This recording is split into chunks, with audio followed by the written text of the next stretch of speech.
maka kita perlu menyediakan herbal-herbal pancaroba, ya, herbal-herbal pancaroba. Apa saja? Tadi sudah saya singgung di awal, yaitu dari jenis sayuran atau buah-buahan. Sebetulnya apakah ini ada korelasinya dengan Quran? Sangat berkorelasi. Fal yang zuril insanu ila tu'ami. Hendaklah manusia itu memperhatikan apa yang dia makan. Pada saat masa pancaroba, apa yang harus dia makan? Pada saat musim dingin, apa yang harus, atau musim hujan, apa yang harus dia makan? Pada saat musim panas, apa yang harus dia makan?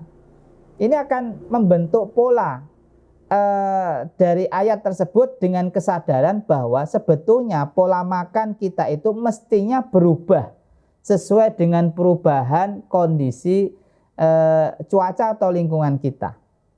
Seperti saya katakan tadi, ketika saya di China, pola makan mereka itu berubah, Bapak Ibu. Ketika musim panas, menu-menunya itu berbeda dengan ketika musim dingin.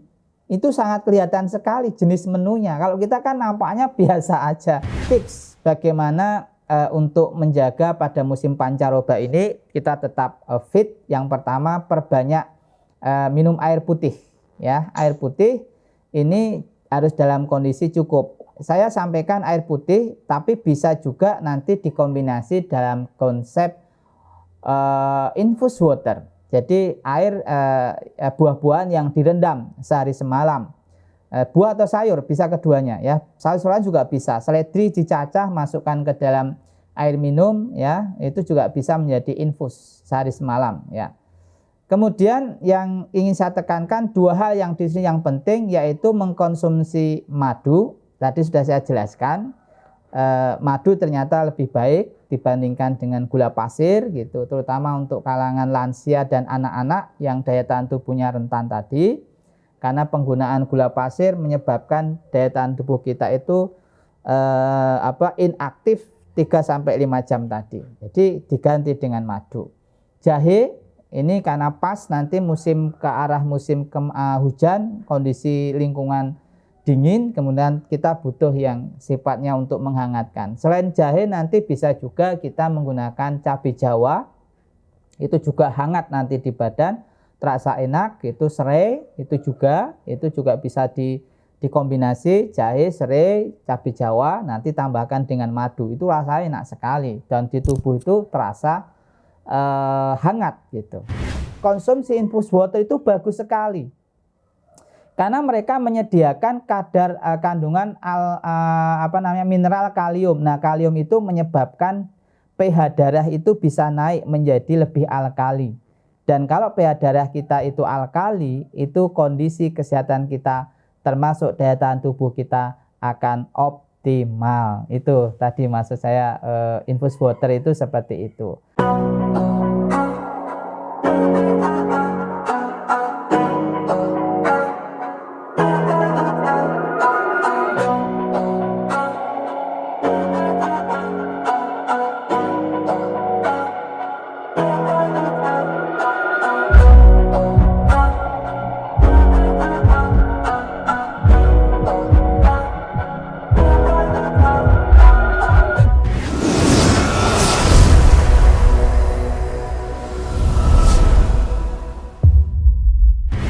Nah, sekarang saya ingin menyampaikan penyakit apa saja Bapak Ibu yang lazim muncul.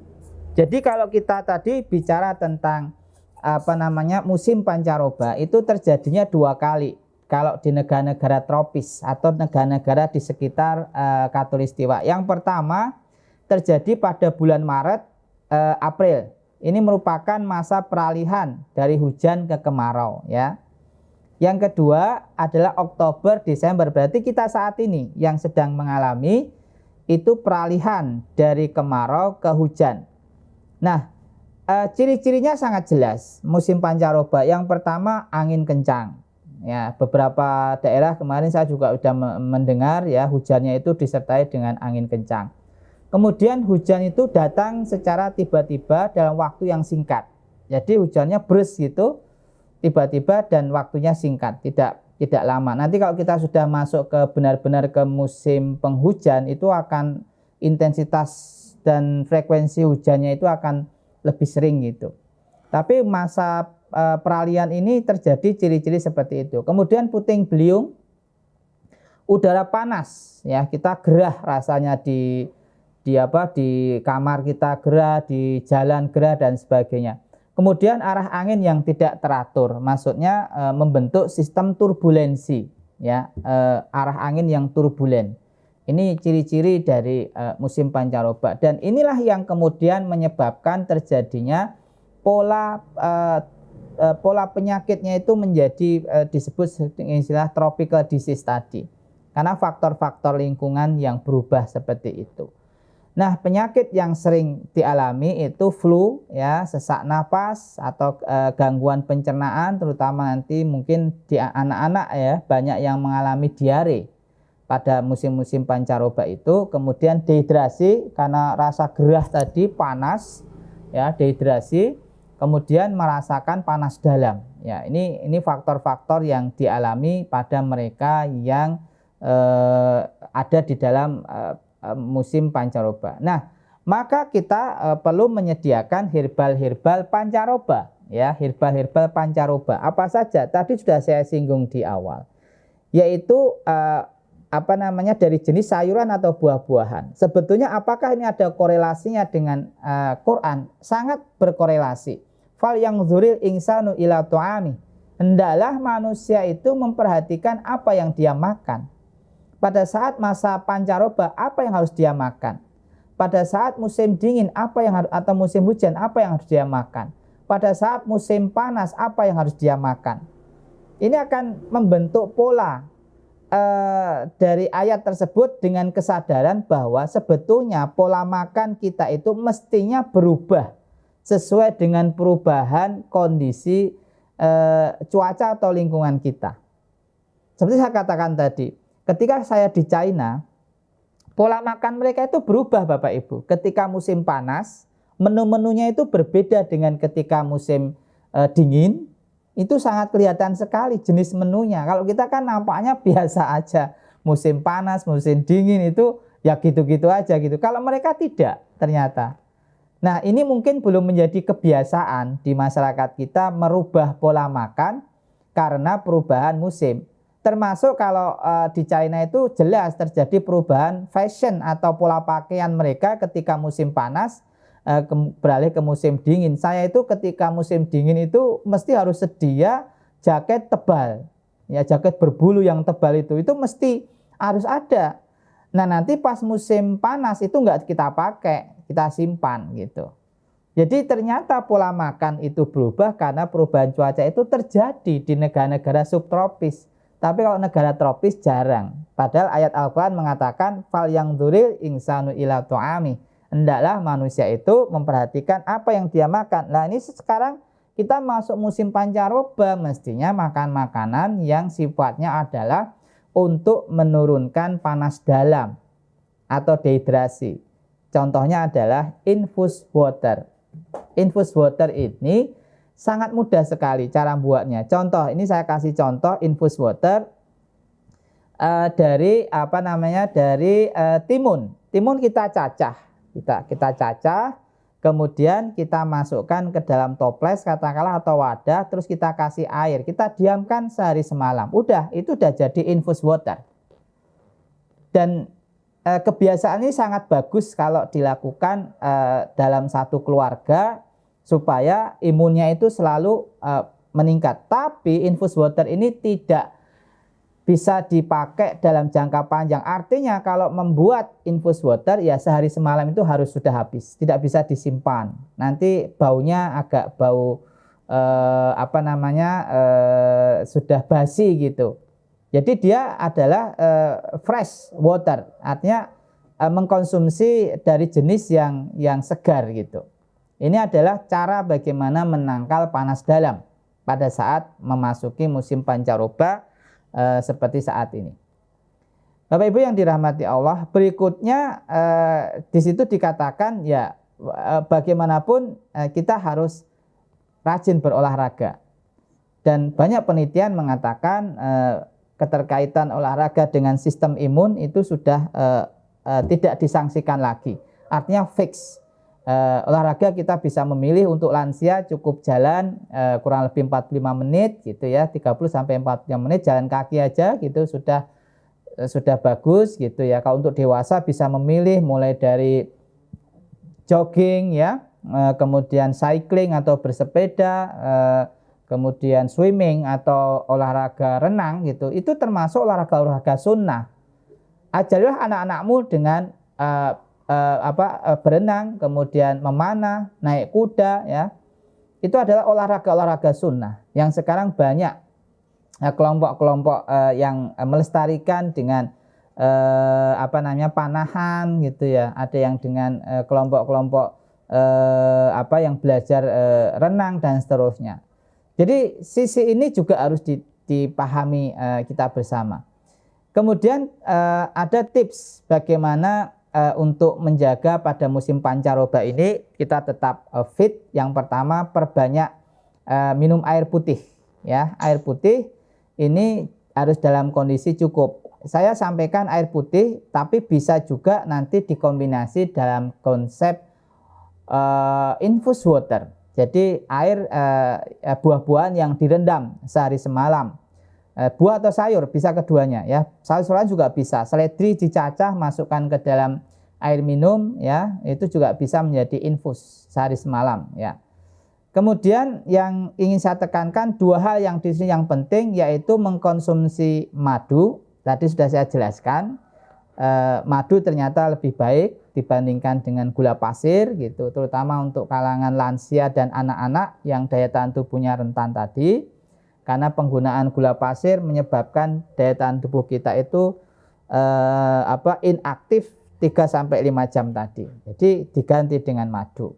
Jahe ini karena pas nanti ke arah musim hujan, kondisi lingkungan dingin, kemudian kita butuh yang sifatnya untuk menghangatkan. Selain jahe nanti bisa juga kita menggunakan cabai Jawa.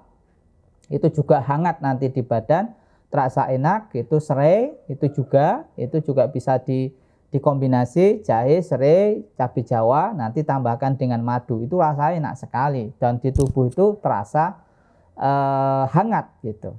Seperti saya katakan, ini pola makanan yang harus diubah disesuaikan dengan perubahan cuaca atau musim. Kalau musim dingin ya mestinya makanan-makanan yang bersifat menghangatkan. Kemudian sumber yang bisa dipakai untuk mendapatkan Zn atau zinc. Zn adalah satu elemen mineral yang dibutuhkan dalam tubuh kita untuk meningkatkan atau membooster daya tahan tubuh kita. Itu dari Zn. Nah, Zn ini sumbernya macam-macam ya, bisa dari telur ya, bisa dari seafood ya, bisa dari kacang-kacangan tadi ya, sudah saya sampaikan tadi. Kalau kita di Wonogiri ini sudah ada kacang mete, ya udah kita menggunakan modalitas yang sudah ada itu untuk menjaga daya tahan tubuh. Nanti kacang metenya dihaluskan, ditambahkan susu, lalu tambahkan yogurt, difermentasi 24 jam. Nah, itu nanti asupannya tidak hanya kadar tinggi Zn, tapi juga di situ ada proteinnya, ada asam-asam aminonya, yang itu juga bermanfaat untuk tubuh kita. Baik Bapak Ibu, sekarang saya akan masuk kepada ramuan-ramuan apa yang, kalau ramuan berarti bisa 2-5 komponen. Yang pertama sambiloto, timi, adas, kencur, senggugu. Ini bagi mereka yang pada saat musim pancaroba, masuk musim pancaroba mengalami problem flu atau batuk. Ya, ini bisa menggunakan tumbuh-tumbuhan dari jenis ini, sambiloto, timi, adas, kencur, senggugu. Kemudian bagi mereka yang mengalami sesak nafas akibat perubahan cuaca, ada yang sifatnya alergi yang dipicu oleh kondisi dingin. Ya, alergi karena kondisinya dingin yang kemudian menyebabkan dia sesak nafas. Karena nanti agak berbeda lagi sesak nafas pada perubahan menuju ke musim kemarau yang beberapa bulan lalu. Itu ada juga sesak nafas, tapi pemicunya itu karena musim kemarau itu adalah debu. Debu-debu pada saat musim kemarau itu dia juga bisa menyebabkan sesak nafas. Itu adalah respon alergi. Nah, pola respon alergi pada musim dingin itu adalah menyebabkan dia sesak nafas oleh karena kondisi cuaca yang dingin. Maka nanti terapinya bisa menggunakan selain tadi yang saya sebutkan ada jahe untuk menghangatkan, itu ditambah ini ada warulanda, kapulaga, adas. Ini adalah untuk yang mengalami problem sesak nafas. Lalu ramuan untuk gangguan pencernaan pada saat pergantian pancaroba menuju ke musim hujan, banyak yang mengalami problem diare, kemudian mungkin kolitis, ya, peradangan pada usus dan seterusnya. Maka ini yang direkomendasikan jenisnya kayu ules, kunyit, tepung pisang kluthuk, pati garut, daun jambu biji, terutama mereka yang mengalami diare. Nanti biasanya dikombinasi kunyit dan daun jambu biji untuk misalkan anak-anak yang mengalami problem diare. Kemudian serai, jahe, ini anak-anak yang banyak mengalami kondisi karena dingin perutnya kembung, ya, mengalami kembung. Nah, itu nanti dikasih ini serai, jahe, atau lidah buaya, ya, lidah buaya. Jadi ini adalah ramuan-ramuan atau herbal yang bisa kita konsumsi. Ada juga malah yang kemudian jatuh sakit karena infeksi oleh bakteri tipes, ya, tifus, ya, demam tifoid kita sebut seperti itu. Nanti ramuannya bisa pakai cacing tanah, ya, ekstrak kapsul cacing tanah, bisa juga nanti jinten hitam, ya, kayu legi, tapak liman, propolis. Ini yang bisa digunakan terapinya. Nah, yang sudah banyak dimanfaatkan untuk kondisi tipus ini adalah cacing tanah ditambah propolis. Itu sudah lazim itu. Bahkan masa pandemi kemarin itu cacing tanah ini, ya, ekstrak cacing tanah permintaannya luar biasa karena ada faktor demamnya itu.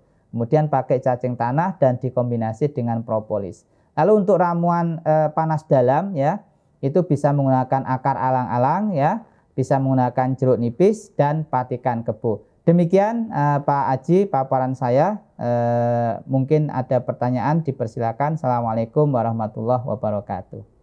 Mau bertanya Pak, menarik tentang infus water. Karena saya juga mencoba infus water, tapi tadi informasi dari Bapak ini tambahan buat saya. Ini antara satu hari satu malam. Nah, ini sebenarnya setelah satu hari satu malam baru kita minum, ataukah baru kita buat dalam 1 jam, 2 jam, 5 jam, 6 jam gitu, sampai rentang sampai satu hari satu malam tuh sudah nggak bisa diminum gitu. Apakah efektif gitu? Baru misalnya timun itu kita rajang, masukkan ke dalam air gitu, terus kita berapa jam udah kita minum gitu. Seperti itu. Itu mohon penjelasan detailnya dari infus water gitu. Kemudian yang kedua itu resep-resep dari tadi segala penyakit, ya, sesak napas dan batuk dan sebagainya. Tanaman-tanamannya ini, ya, saya asing nggak pernah tahu tanamannya gitu. Kalau misalnya ada informasi misalnya jenis tanaman, misalnya tadi ada namanya timi patini gitu, ya, Timi, ekstraknya di mana gitu, mungkin dan jenis-jenis yang lain ada informasi gitu untuk mendapatkannya. Terima kasih Dr. Kim. ya, terima kasih Ibu Tanti. Jadi yang dimaksud infus water itu kalau standar internasional istilahnya overnight. Tadi mungkin saya menerjemahkannya sehari semalam, ya. Overnight itu semalaman sebetulnya. Kalau ukuran waktu itu 8 jam. Jadi 8 jam buah kita cacah gitu, atau sayur kita cacah, masukkan ke dalam air, kita tunggu 8 jam gitu. Mungkin lebih mudahnya dengan istilah jam, itu durasi waktu, ya, 8 jam. Kurang lebih 8 jam, kemudian nanti kita minum. Itu kandungan kalium itu tinggi. Memang nanti pada beberapa kasus penyakit tertentu seperti mereka yang punya jantung dan gagal ginjal, itu asupan airnya itu memang harus dikurangi gitu untuk yang dua kelompok ini. Tapi kelompok yang lain yang tidak mengalami problem ginjal dan jantung itu jumlah asupan airnya itu harus cukup 1,5 sampai 2 liter begitu. Nah, kenapa saya sebut dengan infus water? Karena di dalam sayuran dan buah-buahan itu kaya dengan kandungan kalium. Yang ini tadi saya katakan untuk mereka yang penyakit jantung dengan gagal ginjal harus dibatasi jumlah asupannya, yaitu mereka yang gagal ginjal atau jantung itu jumlah asupannya adalah banyaknya air kencing ditambah 2 gelas atau sekitar 400 cc. Misalkan penderita penyakit gagal ginjal itu sehari itu kencingnya katakanlah kita ukur itu 1 liter katakanlah, berarti air yang harus dimasukkan itu 1 liter ditambah 400 gitu, 400 mili, berarti sekitar tadi 1,5 gitu. Kalau dia kencingnya hanya 600 mili si penderita kedua penyakit ini, maka nanti ditambah 400 jadinya 1 liter. Nah itu kalau mereka punya riwayat itu. Tapi bagi yang tidak punya riwayat, konsumsi infus water itu bagus sekali. Karena mereka menyediakan kadar kandungan mineral kalium. Nah kalium itu menyebabkan pH darah itu bisa naik menjadi lebih alkali. Dan kalau pH darah kita itu alkali, itu kondisi kesehatan kita termasuk daya tahan tubuh kita akan optimal. Itu tadi maksud saya infus water itu seperti itu. Lalu berkaitan dengan nama-nama tadi asing, nanti Bu Tanti bisa japri saya, nanti saya kasih contoh tanaman-tanaman gambar dari tanaman timi dan sebagainya tadi ya. Memang itu nggak lazim dipakai ya. Tapi pada prinsipnya kalau untuk batuk orang tua kita itu juga sudah punya resepnya, yaitu jeruk nipis ditambah dengan kecap gitu. Itu untuk batuk gitu ya. Tapi saya tadi sampaikan timi karena itu sudah hasil penelitian yang paling bagus efeknya untuk batuk gitu. Iya, saya kadang berpikir begini. Kalau infus water itu buah atau sayuran itu kita iris gitu ya, kita hanya ambil airnya, kemungkinan larutnya juga saya pikir tidak seberapa persen gitu. Apakah perbedaannya kalau kita jus dengan infus water? Jadi kenapa alasan harus infus water gitu? Itu letak perbedaannya gitu ya. Karena kalau infus water kan seratnya tidak kita minum, bahkan kalau kita jeruk nipis kita potong, bahkan saya di sendok tuh kadang saya ancur-ancurin, udah minum berapa kali saya terus kemudian tambahin air lagi, saya cek kasih air lagi kayak gitu. Jadi jadi ada nambah air gitu baru kita minum gitu.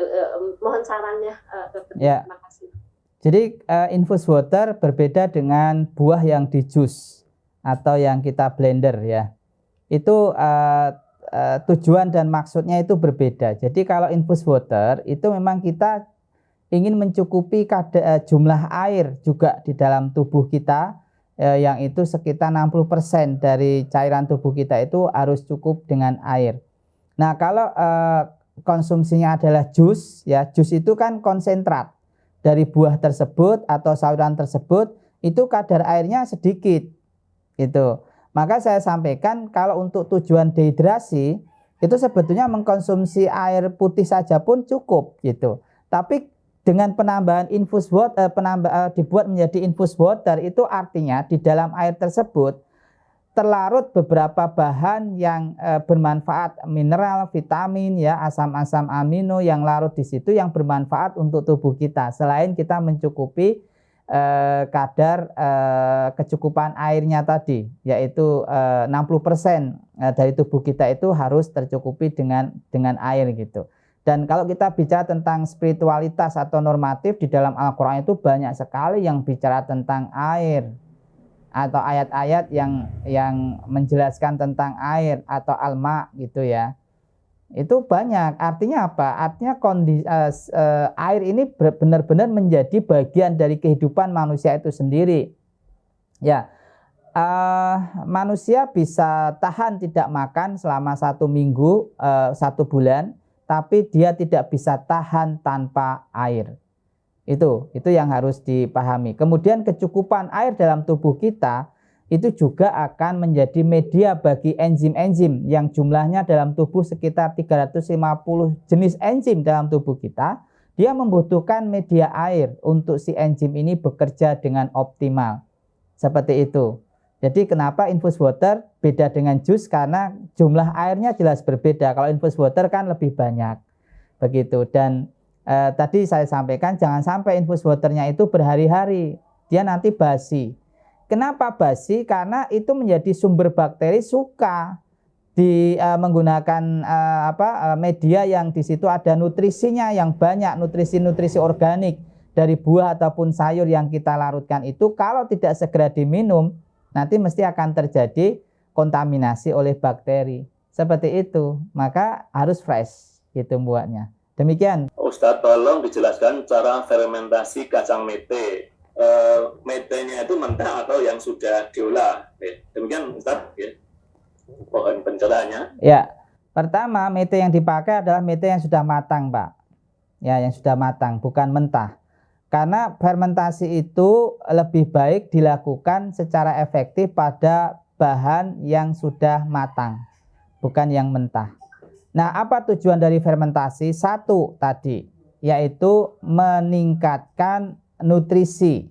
Yang tadinya protein, kalau protein itu kita makan, Pak, nanti masih harus dibutuhkan enzim dalam tubuh kita, namanya protease, yang harus memotong. Itu. Memotong menjadi apa? Menjadi komponen lebih kecil, unit-unit lebih kecil yang namanya asam-asam amino. Begitu. Nah, kalau difermentasi itu otomatis si bakteri laktat ini yang bekerja memotong si protein itu menjadi satuan-satuan lebih kecil. Maka kenapa makanan berbasis fermentasi laktat itu jauh lebih baik kualitasnya dari sisi nutrisi dibandingkan yang tidak difermentasi. Itu kata kunci pertama.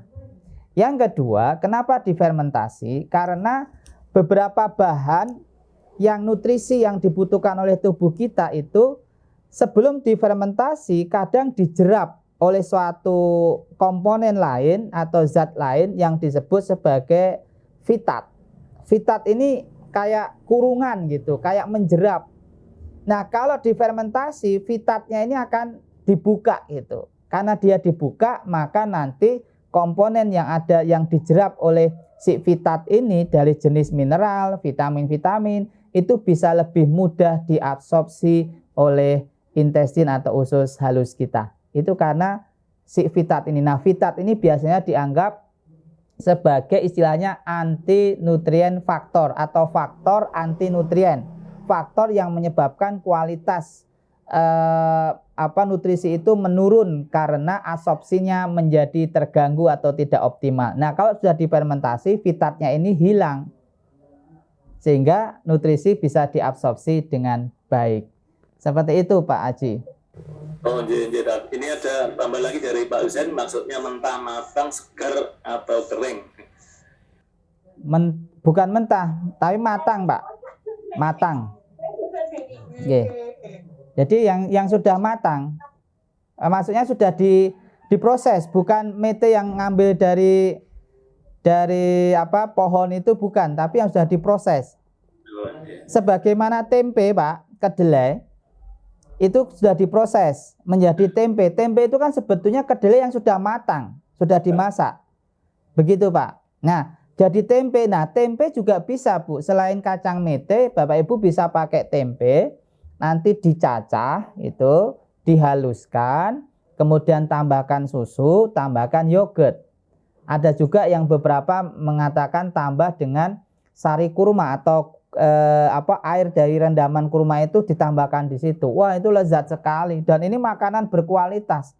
Oh, saben hari anak kita dikasihnya cilok, cireng, gimana gitu mau jadi umat yang berkualitas makanannya itu cilok.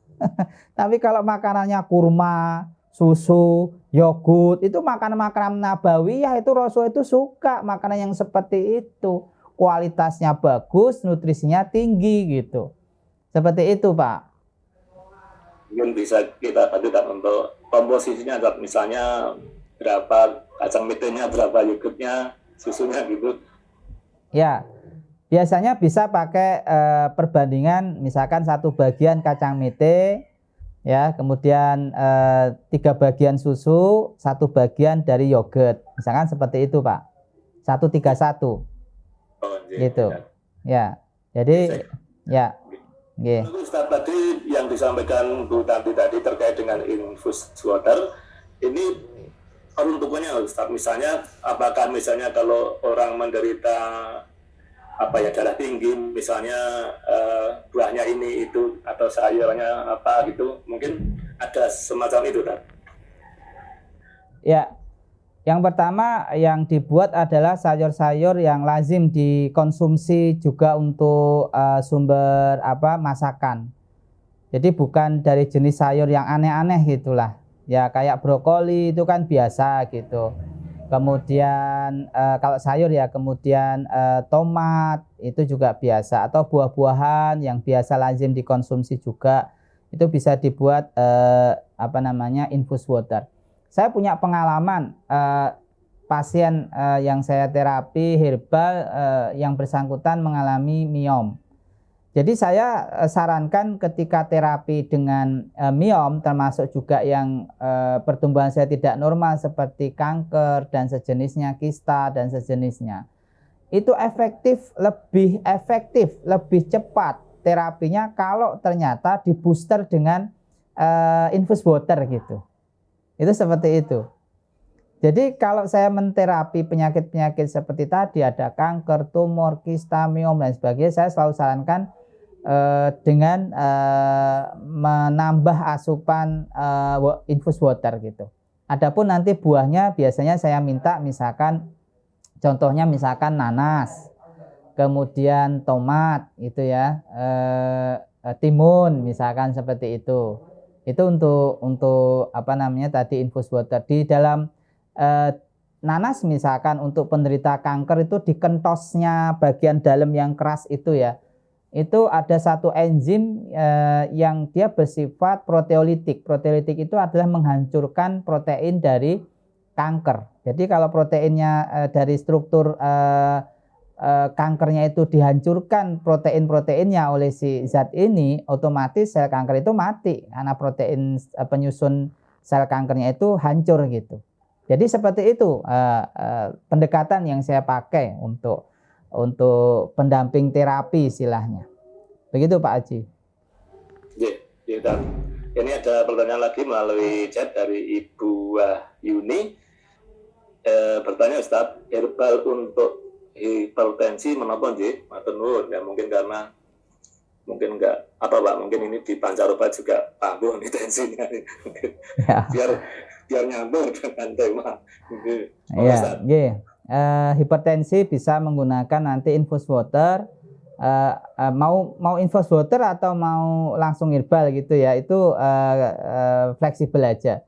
Kalau menggunakan herbal ya bisa menggunakan nanti kumis kucing ya, mengkudu gitu ya, dicampur dengan seledri gitu, itu bisa digunakan. Kemudian akar alang-alang tadi itu juga biasa komposisi untuk hipertensi gitu. Nah, kalau misalkan tidak dikonsumsi sebagai herbal, itu juga bisa kita mengambil yang sifatnya infus water, seperti infus water dari campuran misalkan timun dicampur dengan semangka. Itu juga efektif banget untuk menurunkan tekanan darah ya, timun. Nah, karena ini untuk tujuan pengobatan, nanti dosisnya itu satu timun yang besar itu diinfus dengan 1 liter air. Yang timun yang gede yang sudah matang besar itu. Ya, tapi belum tua ya, tapi matang belum tua. Kalau sudah tua itu tidak begitu terasa segarnya karena struktur di dalam itu sudah agak lonyot gitu, dan bijinya udah gede-gede itu kalau udah tua itu. Ini matang tapi belum tua, yang timunnya itu yang gede itu. Nah, itu yang dipakai satu aja, dicacah itu atau diiris-iris, masukkan ke dalam air 1 liter, ditunggu kurang lebih 8 jam atau overnight tadi, semalaman gitu ya, baru dikonsumsi. Nah, bolehkah misalkan tadi pertanyaan berikutnya, yang sudah jadi itu kemudian disimpan dalam kulkas? Boleh, tapi itu pun juga tidak bisa lama-lama. Jadi dia hanya bertahan misalnya di kulkas itu pun hanya 3 harian. Karena setelah 3 hari juga rasanya berbeda. Nah, kenapa berbeda? Itu terjadi perubahan yang disebut dengan oksidasi dan reaksi enzimatis. Karena bahan yang kita pakai untuk infus itu adalah bahan-bahan yang segar, ya, timun segar dan sebagainya. Biasanya bahan-bahan segar ini masih kaya dengan enzim, ya, yang larut juga di situ. Juga selain itu bahan segar ini karena awalnya segar, mungkin di situ juga mudah terkontaminasi juga oleh bakteri atau jamur-jamur yang kalau terlalu lama disimpan, karena ini prosesnya tidak steril, gitu. Hanya air dingin atau air yang suhu biasa, suhu ruangan, langsung kita masuki bahan-bahan herbal, sayur atau buah di situ, terus ditunggu 8 jam langsung diminum. Nah, ada kalanya belum sempat minum itu masukkan kulkas dulu boleh, tapi itu nggak bisa lama juga, paling lama hanya 3 hari. Saya pernah mencoba lebih dari 3 hari, itu rasanya beda sekali, masih enak, segar, yang fresh.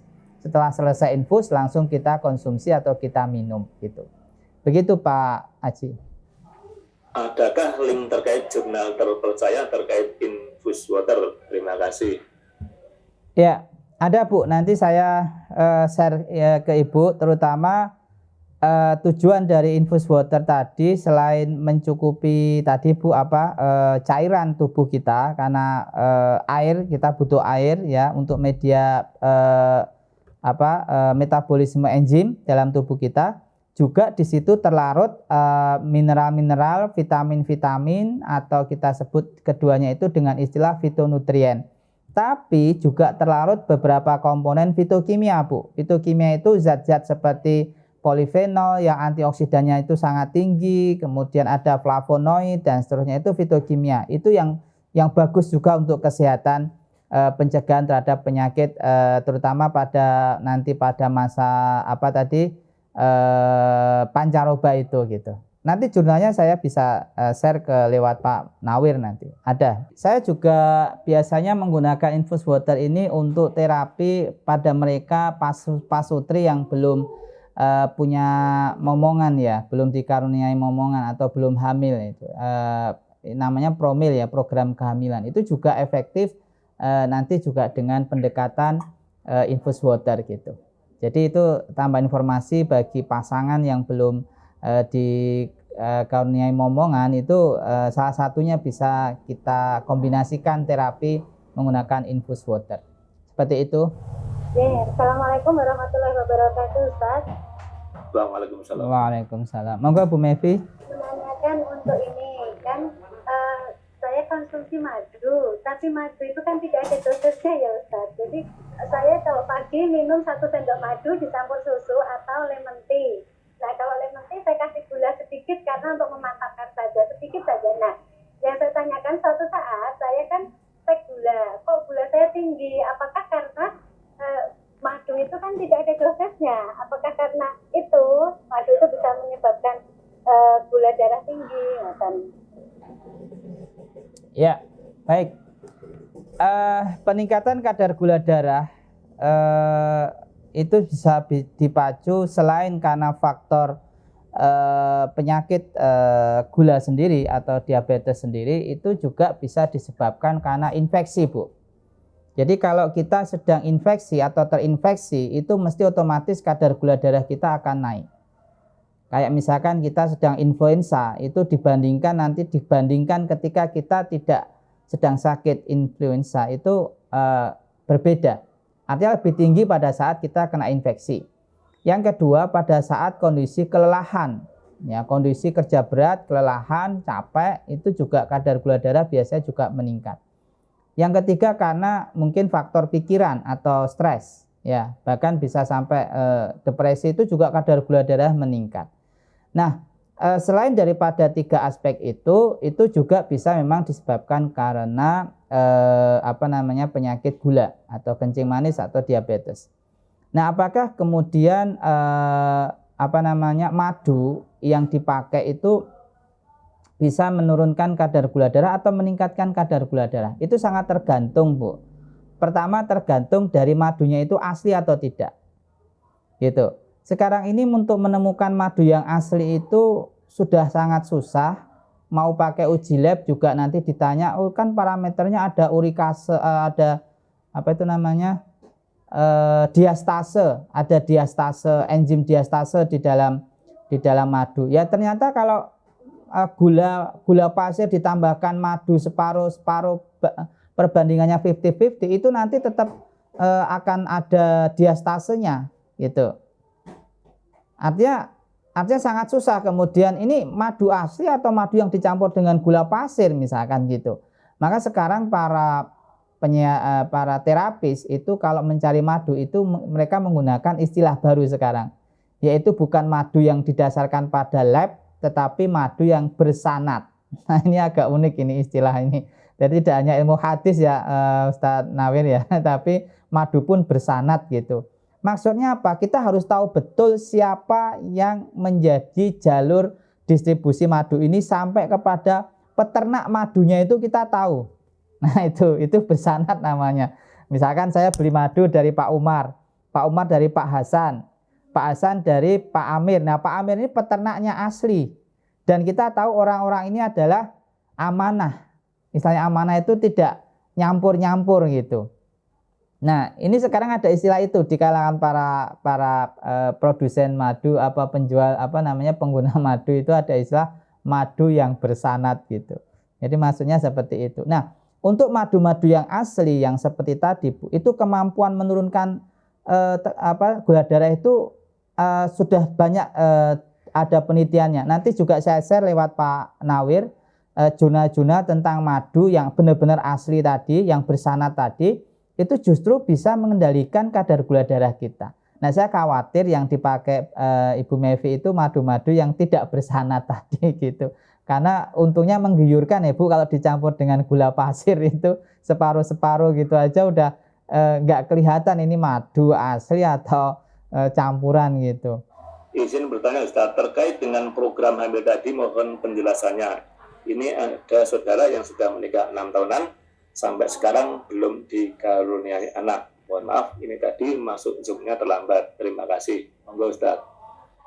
Oke, jadi seperti saya katakan tadi, beberapa hormon kesuburan di dalam tubuh kita itu yang pertama jumlahnya menurun atau dalam kadar yang sedikit. Yang kedua, hormon-hormon dari dalam tubuh kita tadi itu tidak bekerja dengan optimal karena banyak komponen zat toksik ya, zat beracun yang ada dalam tubuh kita.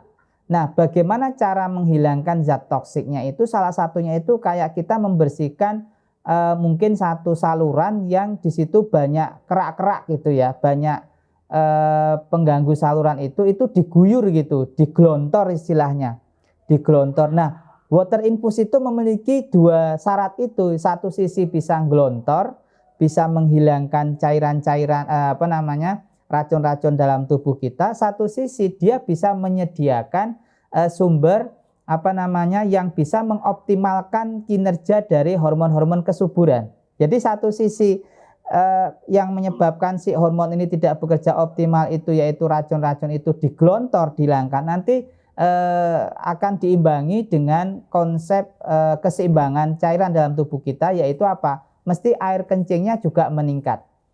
Jadi ketika air kencingnya itu meningkat, maka nanti akan terjadi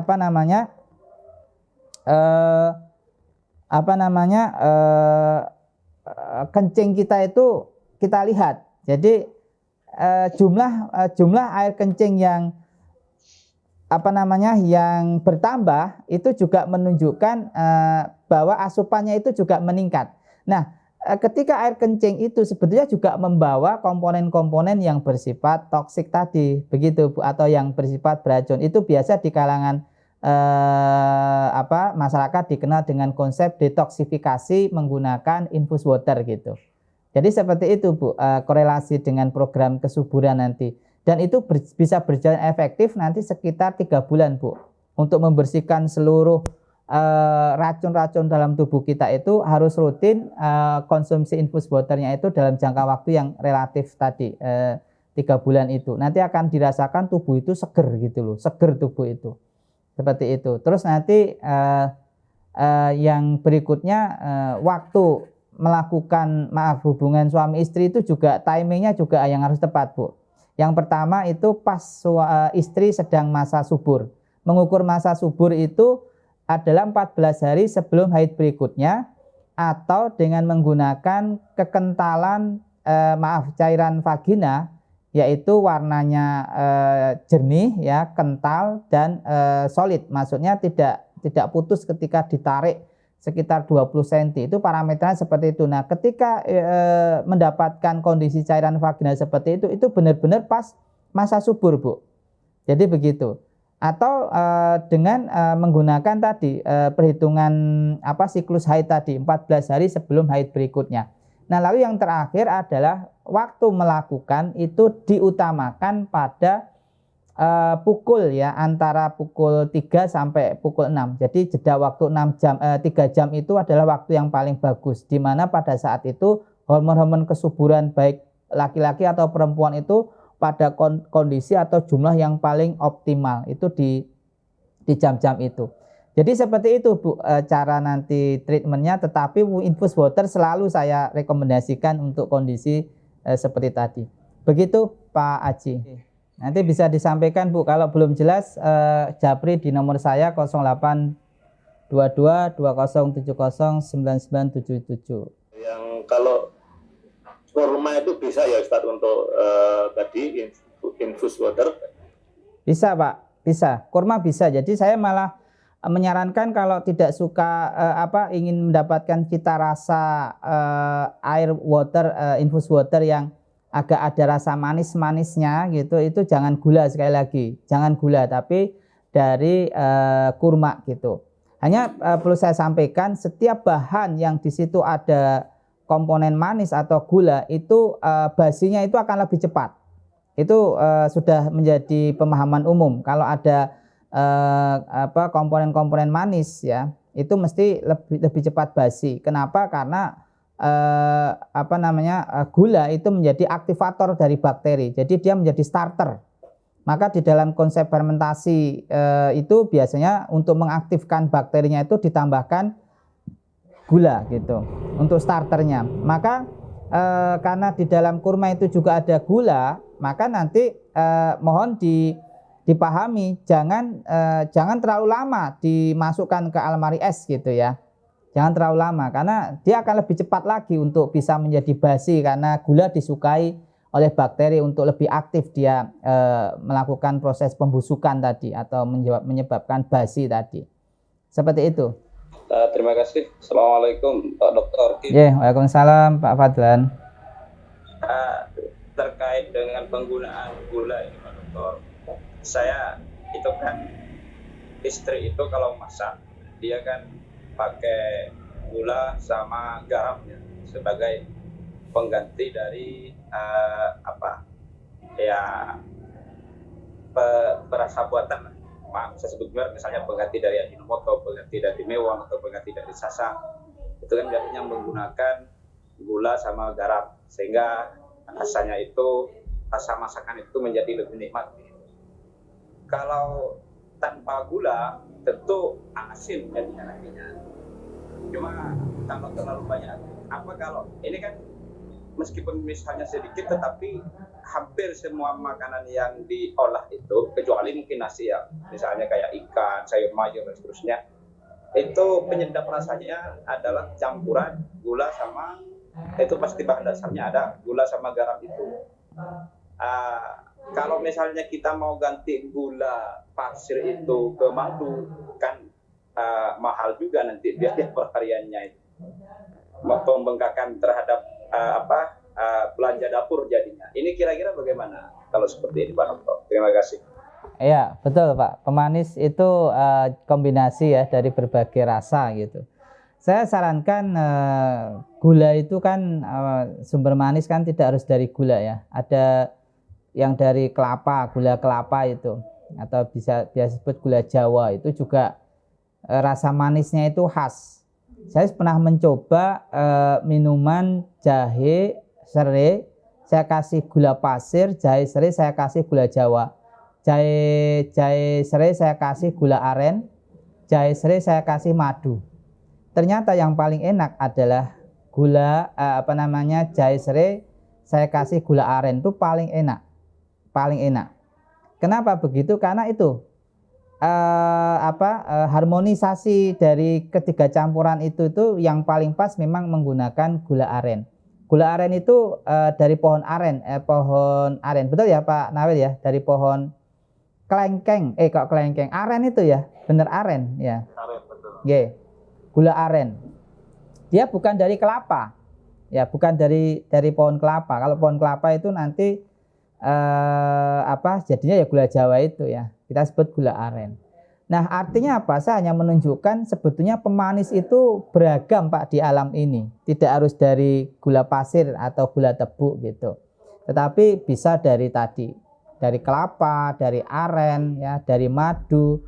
Bahkan ada yang untuk kalangan tertentu itu lebih suka kalau minumannya dia menggunakan stevia, pemanis alami dari tanaman stevia. Itu hanya dibutuhkan sedikit sekali karena dia kemampuan memaniskan hidangan itu 300 kali dari gula. Dan itu alami stevia itu. Mungkin hanya beberapa lembar daun stevia masukkan ke dalam masakan itu sudah bisa mendapatkan taste rasa yang harmoni dengan berbagai bumbu yang lain.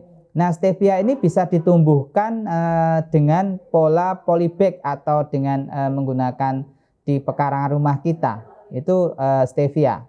Jadi itu maksud saya Pak, bahwa gula bukan satu-satunya pemanis.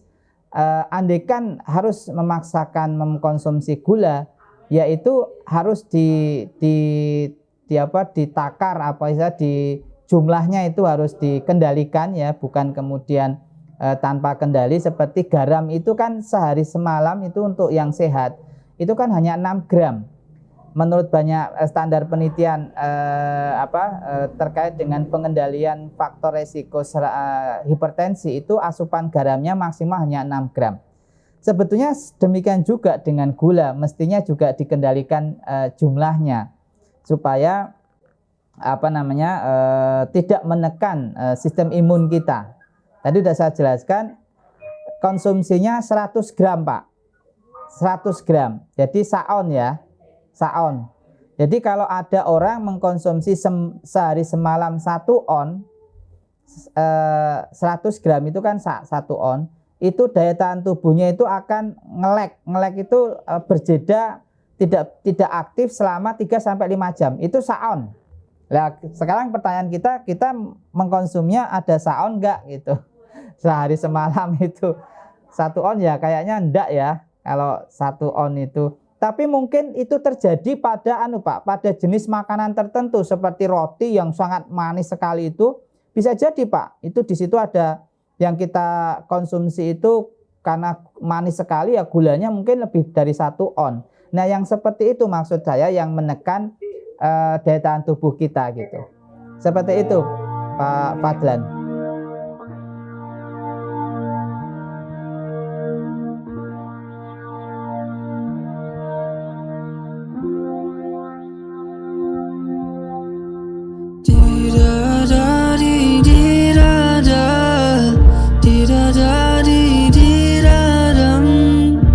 Da da